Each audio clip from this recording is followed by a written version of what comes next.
Interested and enabled அப்படின்னா என்ன? உங்களை நம்பி ஒன்றை ஒப்பு கொடுத்திருக்கிறார், உங்களை அதை செய்வதற்கு தகுதியாக்கியிருக்கிறார், அல்லது உங்களுக்கு அந்த திறமைகளை கொடுத்திருக்கிறார் அப்படின்னு அர்த்தம். உங்களை நம்பி ஒரு பொருளையும் கொடுத்து அதை செய்வதற்கான திறமையையும் கொடுத்திருக்கிறார் அப்படின்னு அர்த்தம். 1 தீமோத்தேயு 1 கொடுத்திருக்கு.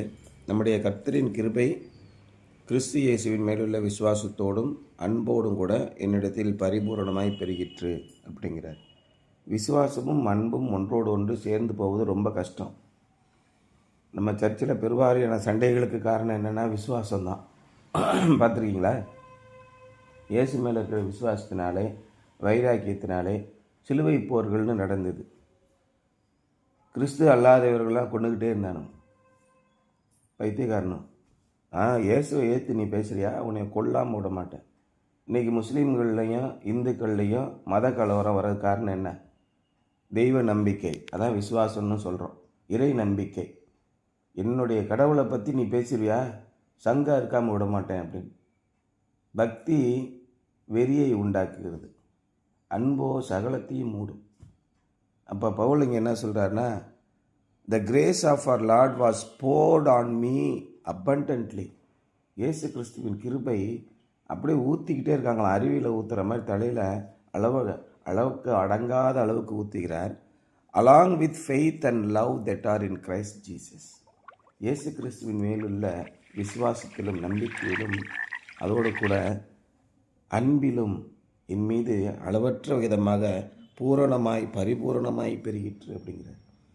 இன்றைக்கி சபையில் அண்ணன் தம்பிக்குள்ள பாதிரியாருக்கு விரோதமாக, செக்ரட்டரி ட்ரெஷருக்கு விரோதமாக, பொதுமக்களுக்கு விரோதமாக நடக்கிற அத்தனை சண்டைகள் காரணம் விசுவாசம்தான். ஏன்னா இவனுக்கு பைபிள் தெரிஞ்சிருச்சான், அதனால் கண்ணாமலான்னு சண்டை போடுவோம். அதான் சொல்ல வர்றார். The grace of God turned the prosecutor into a preacher and the murderer into a minister and a missionary. Yesu கிறிஸ்துவின் கிருபை, தேவனுடைய கிருபை. ஒருத்தன் என்ன பண்ண, கொலைகாரன் ஒருத்தன், கிறிஸ்து இந்த மதத்தை குறித்து யாரெல்லாம் போதிக்கிறார்களோ அவர்களை எல்லாம் கட்டவும் சிறைச்சாலையிலே போடவும் கொல்லவும் அவன் கையில் அதிகாரம் இருக்குது. பவுல் கையில். அவன் என்ன பண்ணுறான்? அவனை இயேசு கிறிஸ்துவின் ஊழியக்காரனாகிறது. அவரை இயேசு கிறிஸ்துவின் ஊழியத்தை செய்யும் ஒரு நபராக மாற்றுகிறது. So dramatic was the change in Paul's life that the Jerusalem church suspected that it was a trick and they had a hard time accepting him. பவுலுடைய வாழ்க்கையிலே போகும்போது மகா கொலைகாரனாக இருக்கிறான். போயிட்டு திரும்ப வரும்போது இயேசு கிறிஸ்துவின் அடிமையாக வருகிறான். என்னடா இது, தலைகீழ் மாற்றமாக இருக்கிறது.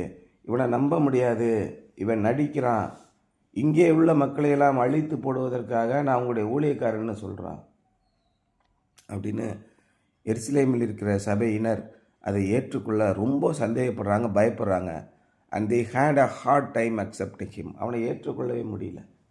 பேதுரு அப்புறமா சொல்கிறான், இல்லை நாங்கள் அவனோட இருந்தோம் அப்படின்ட்டு. அந்த அளவுக்கு தலைகீழ் மாற்றத்தை ஒரு மனிதனுடைய வாழ்க்கையிலே இயேசு கிறிஸ்துவால் கொண்டு வர முடியும். God gave Paul his ministry. He did not get it from Peter or other apostles.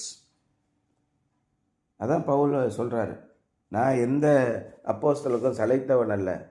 இந்த ஊழியத்தை நான் இயேசு கிறிஸ்துவனிடத்திலிருந்தே, நான் பிதாவாகிய தேவனிடத்திலிருந்தே பெற்றேன்.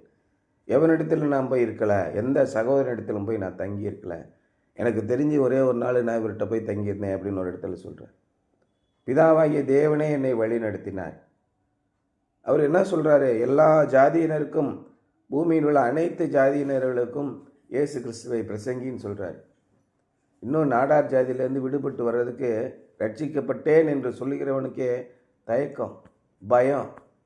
ஜாதி தான் முக்கியம், விசுவாசம் அந்த ஒரு மணி கிடக்கட்டும், அந்த குப்பையெல்லாம் என்கிட்ட பேசாத. பயங்கர ஆத்திரம் ஆயிடுவாங்க ஜாதியை பற்றி பேசுகிறேன்னா. இங்கே இருந்து கொண்டு ஜாதி திமிரு பிடித்து அழைகிறது. இயேசு கிறிஸ்து அதை ஒரு இடத்துல கேட்டாரா?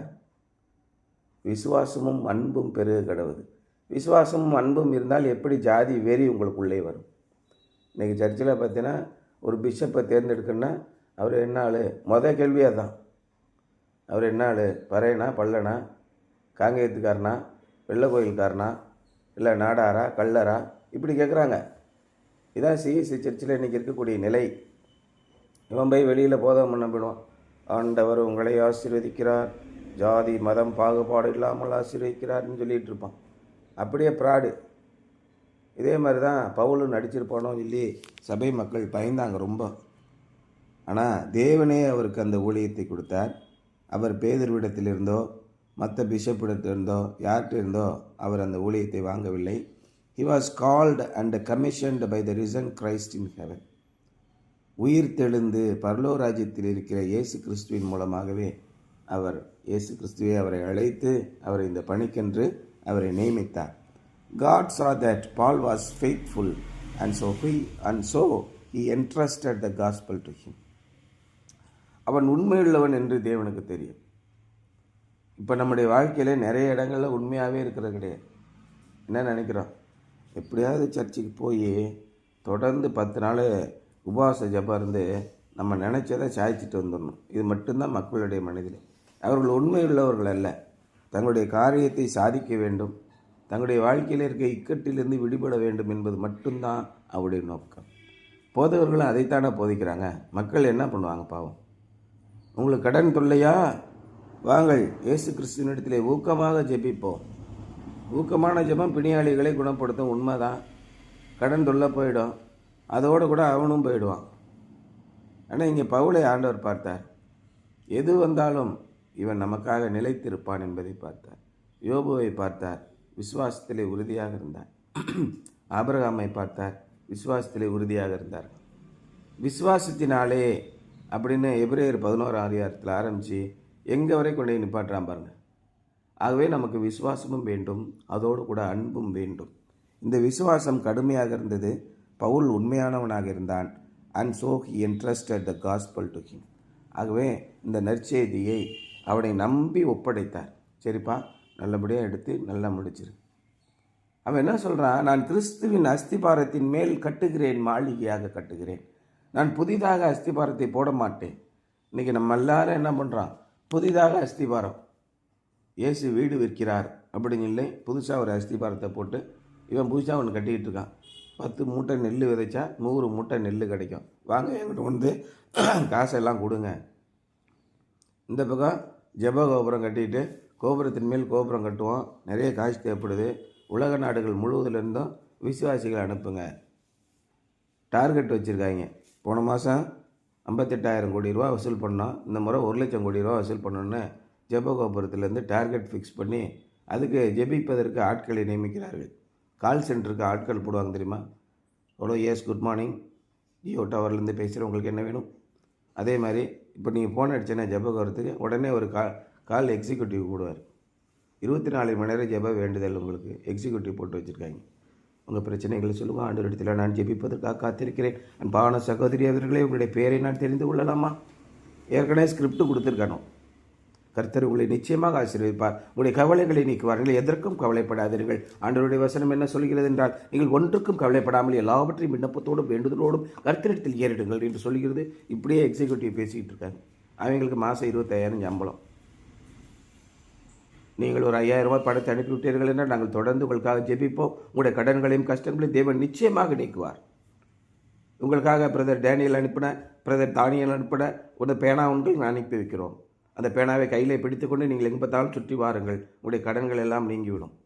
நீ ஊர் மேய்ஞ்ச நாயி போய் கடையை வாங்கி குடித்து குடும்பத்தை சீரழிக்கிற, இதில் அவர் அனுப்பின பேனாவை வச்சுட்டு நீ எல்லாம் அங்கே நிற்கிறியா? இப்படி சொல்லி அவன்கிட்ட காசை பிடுங்குவாங்க. ஏற்கனவே அவன் 50,000 கடனில் இருக்கான், மறுபடியும் 5,000 கடனை வாங்கி 50,000 கடன் ஆக்கி விட்டாங்க.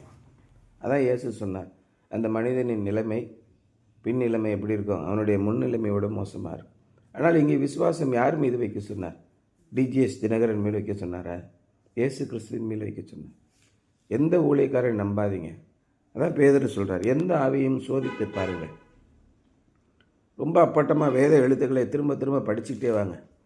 ஒரு மனிதன் எப்படி இருக்கணும்? அவன் மதுபான பிரியனும் அடிக்கிறவனும் இழிவான ஆதாயத்தை இச்சிக்கிறவனுமாயிராமல் பொறுமையுள்ளவனும் சண்டை பண்ணாதவனும் பண ஆசை இல்லாதவனுமாயிருந்து தன் சொந்த குடும்பத்தை நன்றாய் நடத்த தெரிகிறவனாக இருக்க வேண்டும். இப்படியெல்லாம் பைபிளில் போட்டிருக்க ஒரு மனுஷன் எப்படி இருக்க வேண்டும்? இப்படி இல்லைன்னா அவன் தேவனுடைய பிள்ளையே இல்லை. ரொம்ப சந்தோஷம், நீட்டாக தெரிஞ்சு போய்டும் யாரை எப்படி அடையாளம் காணணும் அப்படின்ட்டு. Jewish leader Paul had maintained a good conscience and he lived up to the light that he had. ஆனால் நிறைய பேர் என்ன பண்ணாங்க, even and unbelieving and gospel ignorant Jewish leader. Paul வந்து மிக பிரபலமான யூத தலைவராக இருந்தான். இயேசு கிறிஸ்துவெல்லாம் நம்பவே மாட்டான். அதெல்லாம் கிடையவே கிடையாது. நற்செய்தி அது வெங்காயம் அது மரியாதையாக போயிடுங்க. இயேசு கிறிஸ்து வந்து தான் இங்கே காப்பாற்ற போகிறாராயா, எங்களுக்கு மேசியா வருவாருன்னு தெரியும். இன்றைக்கி முஸ்லீம் நிறைய பேர் சொல்லுவாங்க மெசாயான்னு ஒருத்தர் வருவாருங்க, அந்த நபிக்காக நாங்கள் காத்துட்ருக்கோம்.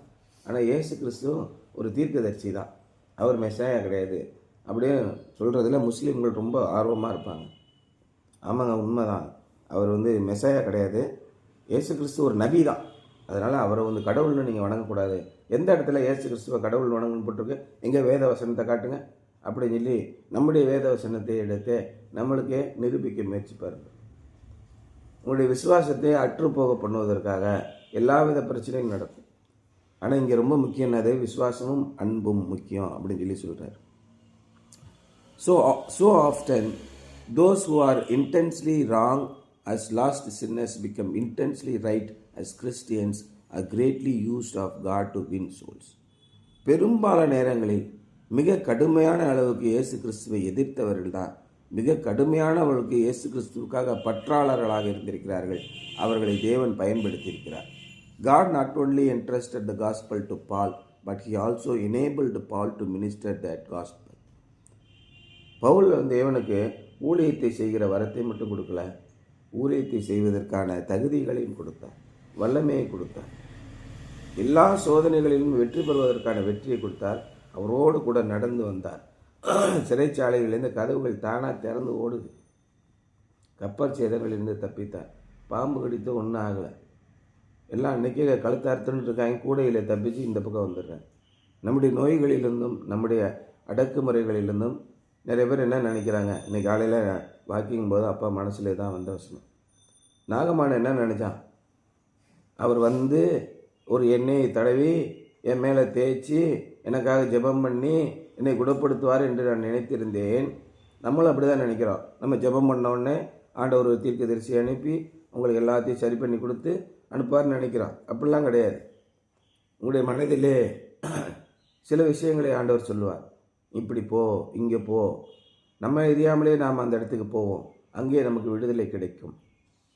இதான் சொல்கிறார் ஆண்டவர். வெளியரங்கமாக ஆண்டவர் எப்பயுமே அதிசயங்களை செய்யக்கூடாது, அஸ் எ ரூல்.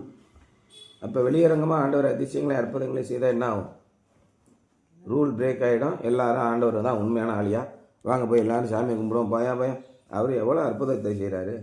இன்றைக்கி ஒரு சாமியை தேடணும்னா என்ன பண்ணோம், அந்த சாமி அற்புதத்தை உண்டாக்க வேண்டும் இல்லையா? இந்த விவேக் கூட ஒரு ஜோக்கில் சொல்லுவாள், சொம்பை காணோம், அந்த சொம்பு தான் இங்கே கோயிலாக மாறிட்டாயா அப்படிமா. உடனே அந்த ஏற்கனவே இந்த எல்லைக்கல் ஒன்று இருக்குது, மயில்கல். இந்த மயில்கல்லில் ஒருத்தர் துண்டை போட்டு கக்கா இருக்க போவான். சாமின்னு சொல்லிட்டு அங்கே 2 பேர் பூஜை பண்ணிகிட்டு இருப்பாங்க.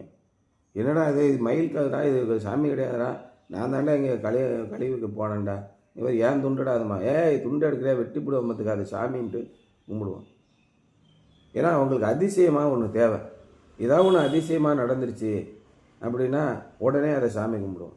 நம்ம கிறிஸ்தவர்கள் என்ன பண்ணுவோம், ஏதாவது ஒரு போதகர் அப்படியே முடமானவனை குணமாக்கிட்டாரு, நோயில் மேடையில் வச்சு அப்படியே வீடியோ, அந்த பக்கம் 54 வீடியோ இருக்கும், லைவ் டெலிகாஸ்ட் இருக்கும். அதை குணப்படுத்திட்டாருன்னா உடனே அவர்கிட்டயே போய் அழுவுறது, அவர் தான் இயேசு கிறிஸ்து, இவர் தான் எல்லாத்தையும் குணமாக்கினார். இந்த வித்தை காட்டுறவங்களெல்லாம் நீங்கள் பார்த்து ஜாக்கிரதையாக இருங்க, மிகுந்த எச்சரிக்கையுள்ளவர்களாக இருங்க. ஆண்டவர் அதுக்கெலாம் ஆட்களை அனுப்பலை, விசுவாசத்திலும் அன்பிலும் பெருகி இருக்கும்படியாக ஊழியர்களை அனுப்பினார். பவுலை அது மாதிரி அனுப்பினார். பவுல் யாருக்கு நான் ஞானஸ்நானம் கொடுக்கல, யாருமே நான் வித்தைகளெல்லாம் பண்ணலைங்கிறார். உங்களிடத்தில் எவன்ட்டு வெள்ளியாவது பொண்ணையாவது நான் வாங்கலை, ஆண்டவர் எனக்கு கொடுத்த ஊழியத்தை மட்டும் செய்தேன், என் மனசாட்சி சுத்தமாக இருக்கிறேன்னார். இன்றைக்கி எவனாவது ஒருத்தனை அப்படி சொல்லு, நான் என் சுய சம்பாத்தியத்தினாலே உழைத்து நான் தேவனுடைய ஊழியத்தை செய்தேன், எனக்கு உழைக்குமாறு தகுதியையும் திறமைகளையும் தருமாறு நான் ஆண்டவரிடத்திலே பொருள் கெஞ்சி மன்றாடினேன், ஆண்டவர் எனக்கு தகுதியும் திறமையும் கொடுத்தார், என்னை ஆசீர்வதித்தார், என்னுடைய சொந்த சம்பாத்தியத்திலே கைகளாலே பாடுபட்டு சம்பாதித்து ஆண்டவருடைய ஊழியத்தை செய்தேன். முன்ன மிஷினரிமார்கள் என்ன பண்ணாங்க, யானையை வச்சு பிச்சை எடுத்தாங்க, சொந்த சொத்துக்களை விற்றார்கள், சொந்த பிள்ளைகளை இழந்தார்கள். அவன் ஊரில் இருந்த எல்லாத்தையும் விற்றுட்டு கெஞ்சி கூத்தாடி அங்கே பிச்சை எடுத்து வந்து இங்கே ஊழியர்கள் செய்தார். இப்போ இருக்கிற ஊழியர்கள் என்ன பண்ணுறான், இங்கே பிச்சை எடுத்து இவன் வீடு மாடியே கட்டிக்கிறான். ஒருத்தனுக்கு எவ்வளோ நம்பிக்கை விசுவாசிகள் இருக்கிறார்கள் என்பதை பொறுத்து அவன் பெரிய ஆள். நம்ம சர்ச்சில், நம்ம அரசியலில் ஒருத்தனுக்கு பின்னாடி ஃபாலோவர்ஸ் எவ்வளோ பேர் இருக்காங்க அதை பொறுத்து தான் நம்ம பெரிய ஆள். நம்ம 4 சர்ச்சு வச்சுருக்கோமா, 7 சர்ச்சு வச்சுருக்கோமா? ஒரு சர்ச்சிலே எத்தனை பேர் இருக்காங்க? ஒரு சர்ச்சிலே 100 பேர் இருக்காங்க. எங்களுக்கு 7 சர்ச் இருக்குது, 700 பேர் பெரிய ஆளியாவா அப்படின்னு இருக்காங்க. பவுல் அதை தேடவே இல்லை. God not only entrusted the gospel to Paul, but he also enabled Paul to minister that gospel. ஆகவே கிறிஸ்தவத்திலே நாம் இருக்கும்போது நம்மை இங்கிருந்து வழி விலகி போக செய்கிற அநேக பிரச்சனைகள் நமக்கு வரும். இதிலிருந்து எப்படி நீங்கள் தேவனுக்கு பிரியமானவர்களாக இருப்பீர்கள்? தேவ வசனத்தை கற்றுக்கொள்வதன் மூலம் மட்டும்தான். நம்ம அப்படிப்பட்டவர்களாக, தேவனுக்கு உகந்தவர்களாக, இறைவன் நம் மீது நம்பிக்கை வைத்து நடக்கும்படியாக விசுவாசத்திலே உறுதியாய் நிலைத்திருங்கள். அன்பிலே அன்பை தரித்திருங்கன்னு சொல்லி சொல்கிறார். Something to ponder. In what ways are you entrusted and enable to minister the gospel? என்னென்ன வழிகளில் எல்லாம் தேவன் உங்களை நம்பி பொறுப்பை கொடுத்திருக்கிறார், என்னென்ன திறமைகளை உங்களுக்கு கொடுத்திருக்கிறார். நீங்கள் வாழ்கிற வாழ்க்கையே இயேசு கிறிஸ்துவுக்கான ஒரு ஊழியம்தான். உத்தமமும் உண்மையும் உள்ள ஒரு ஊழியத்தை நீங்கள் வாழ வேண்டும். உங்களுக்கு கொடுத்துற அத்தனை திறமைகளையும் ஆண்டவருக்காக பயன்படுத்துங்க. ஆண்டவரே, இவ்வளவு திறமைகளை கொடுத்த தேவனே, என்னுடைய திறமைகளை எல்லாம் நீர் பயன்படுத்தும், உம்முடைய ராஜ்யத்திற்காக பயன்படுத்தும், உம்முடைய ஆளுகைக்காக பயன்படுத்தும் அப்படின்னு சொல்லி நீங்கள் ஜெபிங்க. ஆண்டவர் உங்களை நம்பி பொறுப்பை ஒப்படைப்பார், உங்களோடு கூட இருப்பார். இதோ உலகத்தின் முடிவு பரியந்தம் உங்களோடு கூட இருக்கிறேன். வானத்திலும் பூமியிலும் சகல அதிகாரம் எனக்கு கொடுக்கப்பட்டு இருக்கிறது. அத்தனை அதிகாரம் உங்களுக்கு நான் தருகிறேன். உங்களை நான் ஆசீர்வதிக்கவே ஆசீர்வதிப்பேன் என்று ஆண்டவர் சொல்கிறார். ஆண்டவரை நம்பியிருங்கள், மகாபிரிய ஆசீர்வாதங்களை நீங்கள் பெறுவீர்கள். மற்றவர்கள் பார்க்கும்போது ரொம்ப ஆச்சரியப்படுவாங்க, இப்படி பண்ணீங்க அப்படின்னு.